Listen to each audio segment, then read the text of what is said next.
আমি যে চেয়ারটাতে বসেছিলাম ওই চেয়ারটাতে বসে আমি চিন্তা করছিলাম, আমি যদি এই মুহূর্তে আমার মাকে যদি জিজ্ঞেস করতে পারতাম, মা, গত 17 বছর আপনার উপরে যে মানসিক এবং শারীরিক নির্যাতন হয়েছে, আপনি কি চান আমি তার প্রতিশোধ নেই?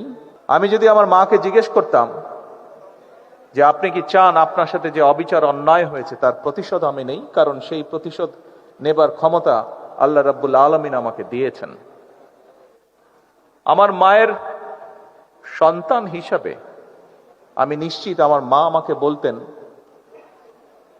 তোমার দায়িত্ব দেশের সকলকে ঐক্যবদ্ধ করে সামনে এগিয়ে যাওয়া, দেশকে সামনে নিয়ে যাওয়া।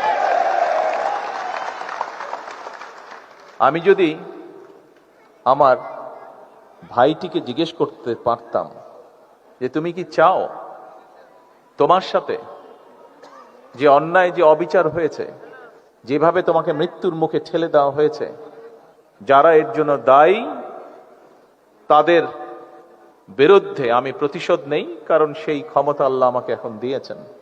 আমি নিশ্চিত দুভাই আমরা একসাথে বড় হয়েছি, তাকে আমি চিনি, তাকে আমি জানি, একই রক্ত আমাদের শরীরে প্রবাহিত। আমার ভাইটিও সেই একই উত্তর দিত যে উত্তরটি আমার মা আমাকে দিতেন। যে আপনজনকে আপনি হারিয়েছেন, সে যদি দেখতে পারে আজকে যে তার বিচারের, তার প্রতি যে অন্যায় হয়েছে, সেই অন্যায়ের যে বিচার সেটি করতে গিয়ে আমরা অবিচার করে ফেলেছি, নিশ্চয়ই সেই মানুষটি ওপার থেকে নিশ্চয়ই শান্তি পাবে না। সেই জন্য অবশ্যই আমাদেরকে খেয়াল রাখতে হবে যে আইন অনুযায়ী, আইনে যে সকল নিয়ম করা হচ্ছে সবগুলো বজায় রেখে, দরকার হলে আমরা একটু সময় নেব, কিন্তু যে অন্যায়কারী, যে হত্যাকারী, তার যাতে সঠিক বিচার হয়। সেই জন্য আমি জানি এখানে মা উপস্থিত আছেন, উনি দেখেছেন কিভাবে তার সন্তানকে পুড়িয়ে হত্যা করা হয়েছে।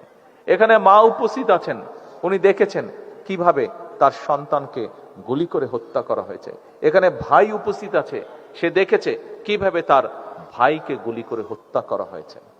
আপনাদের এই কষ্টের বিপরীতে শুধু একটি কথাই আমি বলতে চাই, দেখুন, আপনাদের যে কষ্ট, সেই কষ্টটি আমিও বুঝি, অনুভব করতে পারি।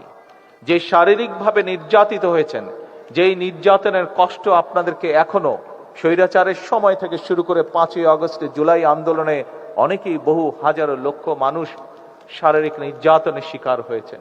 সেই নির্যাতনের যে কষ্ট আপনাদেরকে এখনো ভোগ করে বেড়াতে হচ্ছে, সেরকম শারীরিক কষ্ট বলুন, মানসিক কষ্ট বলুন, প্রত্যেকটি কিন্তু আমাকেও ব্যক্তি হিসাবে ভোগ করতে হচ্ছে বা আমাকেও বয়ে বেড়াতে হচ্ছে।